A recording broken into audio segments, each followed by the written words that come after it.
kita bicara soal psikologis bawahan terhadap atasan, Pak, itu seperti apa? Karena kalau kita bicara soal apa yang disampaikan saksi di persidangan, saksi sampai menyatakan bahwa tidak pernah ada satupun orang yang melawan perintah dari seorang Verdi Sambo. Ada juga bahkan saksi yang menyatakan, saya takut sama Verdi Sambo. Itu kenapa kemudian harus diikuti saat itu?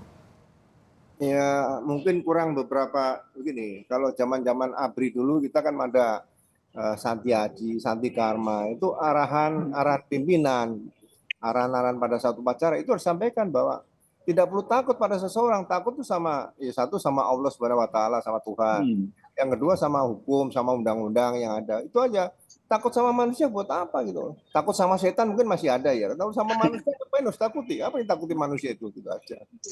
Oke, tapi kalau misalnya mereka sampai menyatakan bahwa ini adalah perintah atasan yang memang harus diikuti dan ini kemudian dikuatkan dari apa yang menjadi pembelaan mereka di persidangan, sejauh mana sih Pak batasan ini adalah instruksi atasan yang resmi atau tidak resmi? Ya, bagi saya instruksi manusia itu kebetulan jadi atasan kalau bertentangan dengan undang-undang atau hukum ya saya rasa nggak usah diikuti lah. Itu kan bisa ditolak. Jadi nggak usah takut risiko sanksi. Saya aja waktu Kapolda Sulawesi Tengah dicopot juga itu risiko nggak ada masalah, bisa sampai bintang 3 Wakapolri kok. Itu aja. Oke, artinya seharusnya ada perlawanan yang bisa dilakukan seorang anak buah jika memang instruksinya itu melawan hukum begitu kira-kira ya Pak?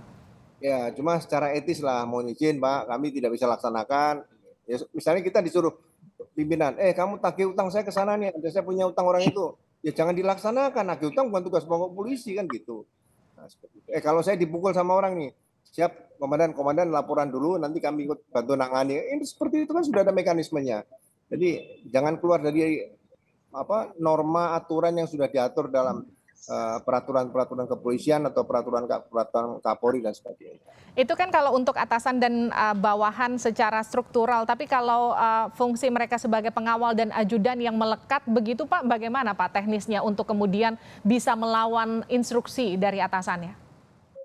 Ya sampaikannya tidak sependapat, saya bilang gini, risiko paling dimutasi kemana sih? Ya kalau Indonesia kan dimutasi nggak mungkin keluar Indonesia, ya kan, kecuali jadi atasnya kepolisian. Jadi ya selalu ditanamkan dalam pendidikan pembentukan polisi bahwa perintah atasan itu tidak harus dilaksanakan. Sama dengan Satya Prabu di Catur Prastya itu ya. Satya Prabu itu setia kepada negara dan pimpinan negara. Pimpinan negara siapa ya? Presiden, pimpinan negara loh ya. Beda dengan pimpinan pemerintah misalnya gitu, harus disampaikan pimpinan negara itu harus diikuti gitu. Sebagai pimpinan negara sekali lagi ya saya katakan.